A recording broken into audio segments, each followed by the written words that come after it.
Hey guys, how are you? Andy Sukhu, founder and CEO of Y2K Credit Solutions. So today I want to talk to you about a topic and a terminology I've heard a lot this week. Myself, my staff has heard it. And we want to break it down to you as to what this terminology means, what it does, what it doesn't do, and why consumers are using it incorrectly. So I want to break this down for you and just do a quick video for you guys. So the terminology is pay to delete. Pay to delete. So lately, within the last 2-3 weeks, a lot of our clients have been calling us and saying, if I settle this debt, I'm going to talk to the collection agency or the creditor to have them take this off my credit report. And that's not how it works. So I'm here to break it down for you today. So in the collection agency and the credit world, there's two kinds of servicers that service debts. There are debt buyers, and there's the servicer that services the debt on behalf of the original creditor. Debt buyers are the ones like Portfolio Recovery, LVMB Funding, Midland Funding, and the attorneys behind the scene like Rubin & Rodman, Malin & Associate. They're the one that buys the debt from the original creditor and comes sue you. That's one aspect of it. The second part is a servicer. The servicer is the collection agency that's servicing the debt on behalf of the original creditor. Let me say that again. The servicer is the company that's servicing the debt on behalf of the original creditor. So let's say, for example, you have a debt for T-Mobile. The debt's $1,000.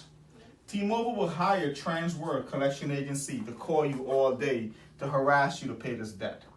Now, when the collection agency gets you on the phone, and this is the gimmick, when the collection agency gets you on the phone, they'll tell you, if you pay this debt in full, we'll take it off your credit report. They call that pay to delete.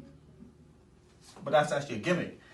However, if you settle the debt, let's say they settle for $500, they're going to report on your credit report paid in less than full, settle the debt, right? So you paid a less than full balance, you settle the debt.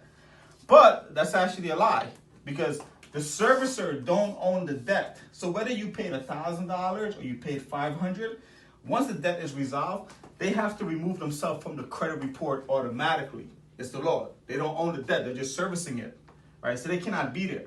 So when people are telling you this pay to delete, it doesn't exist. I don't understand how people start using it, but I guess somewhere on social media, someone probably started using the line pay to delete, or someone told you that. I'm not sure where you got the data from, but it's incorrect. Pay to delete doesn't exist. Does not exist. And you can't go tell original creditor that, listen, I'll settle my debt, can you remove it? No, because the law states whether you pay or don't pay the debt, it stays there for 7 years. 7 years. That's the FCRA law. You can Google that. FCRA law, how long a debt stays on your credit report, paid or unpaid, right? So the third-party collection agency is the one servicing the debt for the original creditor. They don't own the debt. That's why they have to come off on your credit report once the debt is resolved. But what happens, the reason why the collection agency tells you that is because they want to collect 100% of the balance of the debt because their commission is bigger on the payout. If they settle for $500, the agency that's calling you and the representative you're dealing with gets a lesser payout on the commission.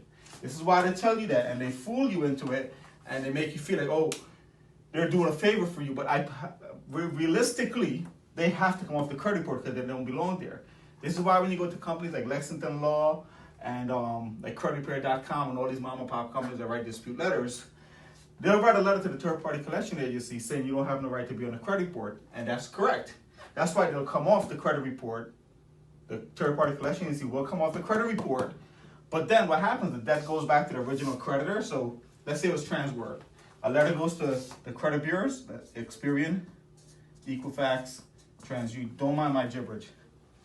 The letter is going to go to these companies here. The bureau is going to send the letter to the collection agency, and the collection agency has to remove themselves from the credit report because they don't own the debt. But what happens now, Transworld is going to send the paperwork back to T-Mobile. Now, T-Mobile, when they get it back into their system, log it, put it back into their portfolio that the debt is unpaid, they're going to then hire another collection agency and send it back out again to like maybe IC System. And then IC System repeats the step Transworld was doing. So the debt's never really leaving you, that's one. But two, the whole pay to delete thing doesn't exist. So, I mean, the next time someone tells me I'm going to call the collection agency or the bureau, or I'm going to call the creditor and say I'm going to pay the debt and have them remove it, it doesn't exist. The law states whether you pay it or don't pay it, it stays there for 7 years. So, I just want to break down this pay to delete thing because everyone is using it incorrectly and you have the wrong assumption of how it works and what it does. So this is the video breaking it down. If you have any questions, give us a call, 516-568-4541. Talk to you soon.